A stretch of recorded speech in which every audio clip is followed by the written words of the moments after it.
episode 3 in advice to junior developers, and today we're talking about communication and why bad communication can really hamper your working relationships, right? And stop you from rising up the ladder, right? That's the most important thing. Ultimately, we want to get promoted, we want to make more money. That's it. That's the aim of the game, all right? So let's focus on the skills that we need to rise up the ladder. So communication. So this is going to be an example of what bad communication looks like, right? So let's start off with that first.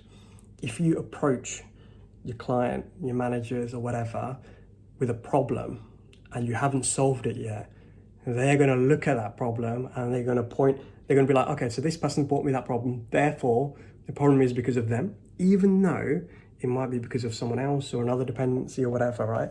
The immediate kind of reaction that people tend to have is they tend to blame the messenger that's bringing them the problem, thinking that, automatically, this guy again with a problem, right? He's the problem, right? It's because of him or her or whatever, right?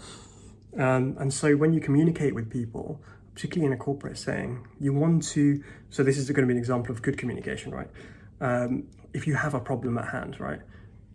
You can explain what the problem is. That's not a big deal, right? That's okay. But you also want to spend a bit of time working out what potential solutions could be, and you want to approach your managers or clients or whatever with the solution at hand. So once you've given it some time to think about it, present the problem with solutions, and that's where they're going to look, you're going to make yourself look really, really good. You're going to be like, great, this guy's come in, he's identified an issue, and he's brought us with, these possible solutions for that, right? This person's great. And they're going to look at you in a good light. But when you bring them with problems, it's always that like, this guy again, these problems, it's obviously because of him or her, right? It can't be because of anything else. So yeah, so make sure that you don't kind of jump the gun, particularly when you're responding to people or you're raising stuff. Spend a little bit of time, come up with some solutions and present those as like possibilities to be able to solve whatever problem that you're having at that given time. And so that's what you want to focus on when you're communicating. And the second thing is don't go too much into technical detail. The vast majority of people are not technical. So stop talking in technical terms, right? Talk to someone like you're talking to someone like that hasn't got a clue anything about tech, right? That's how you want to communicate, right?